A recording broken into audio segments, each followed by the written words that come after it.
احنا الأشقاء المغاربة الشعب الجزائري كان مودة خالصة الشعب، وليست ديماغوجية ولا السفر إلى المغرب والشغف بزيارة المغرب والتصرفات على الأشقاء المغاربة مع الجزائريين لما يكونوا ضيوف عندهم. نفس الشيء بالنسبة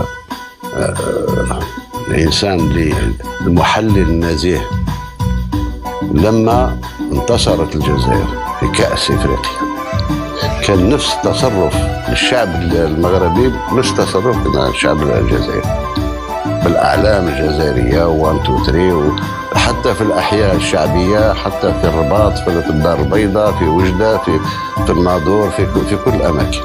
كان هذا يعطيك باللي الشعوب قريبة لبعضها. الحدود الحدود تغلقت كرد فعل، ما خلقناهاش، وكانت مرة ثانية اللي تستغلق. والحدود هذه تغلقت المرة الثانية كانت مؤلمة جدا أكثر من المرة الأولى، وكان فيه لقاء ثلاثي بين المرحومين في 3، الرئيس الشاذلي والملك جلالة الملك رحمه الله طيبة ثرى حسن الثاني والملك فهد رحمه الله وطريقته، تلاقاو قبل ما نفتح هذه الحدود مرة ثانية. قال شاذلي بالحرف الواحد، قال أنا أخاف أن هذه الحدود تغلق مرة ثانية وتكون مؤلمة جدا بالنسبة للعلاقات. توعدوا على أساس أن ملف الصحراء الغربية يبقى بين أيدي الأمم المتحدة والاتحاد الإفريقي ومنظمة الوحدة الإفريقية آنذاك، والأخوة ترجع والتبادل التجاري يرجع إلى آخره. احنا الظرف كان سيء جدا أن تتهم الجزائر بالإرهاب في وقت اللي دولة أوروبية جعلت كل الجزائريين إرهابيين وغلقت علينا الأجواء، ولا طائرة أوروبية تجي للجزائر. الجزائريين لما يوصلوا لأوروبا ينظر لهم بالمجهر كأنهم فيهم سمة من سمات الإرهابيين إلى آخره. تجي دولة شقيقة تتهمك بالإرهاب وتغلق وتدير لك تأشيرة. هذه من الأسباب اللي تكلموا عليها مطولا يوم من الأيام، ولكن احنا ما عندناش ضرين، احنا عندنا دائما رد فعل.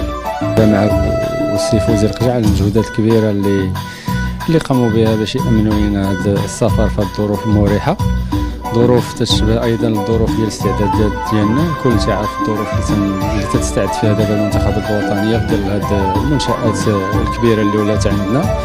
فصراحه العمل كان جيد، مجموعه جاهزه ان شاء الله، ونتمنى رغم الصعوبات ديال المجموعه وديال البطوله على ان هذه المجموعه تاكد يعني الاستحقاقات الجيده اللي كانت في السابق، ولما لا يعني الذهاب الى كاس العالم تبقى الهدف الاول ديال المجموعه ككل. اكيد لانه رغم انه الاهداف الاولى ديال الفئه انه نصعدوا اكبر عدد من اللاعبين للمنتخبات الوطنيه الكبيره، ولكن يعني سقف الطموحات طلع بعد الانجازات الكبيره ديال كره القدم الوطنيه وبعد الانجاز العالمي ديال المنتخب الوطني في كاس العالم الاخيره.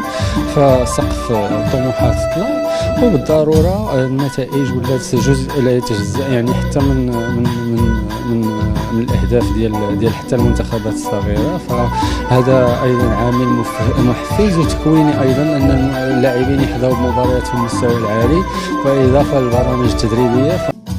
السلام عليكم. إذا كنت لست حاسد اشترك في قناتي واضغط على زر الإعجاب لكي يصلك كل جديد. السلام عليكم. إذا كنت لست حاسد اشترك في قناتي واضغط على زر الإعجاب لكي يصلك كل جديد. السلام عليكم. إذا كنت لست حاسد اشترك في قناتي واضغط على زر الإعجاب لكي يصلك كل جديد. السلام عليكم. إذا كنت لست حاسد اشترك في قناتي واضغط على زر الإعجاب لكي يصلك كل جديد.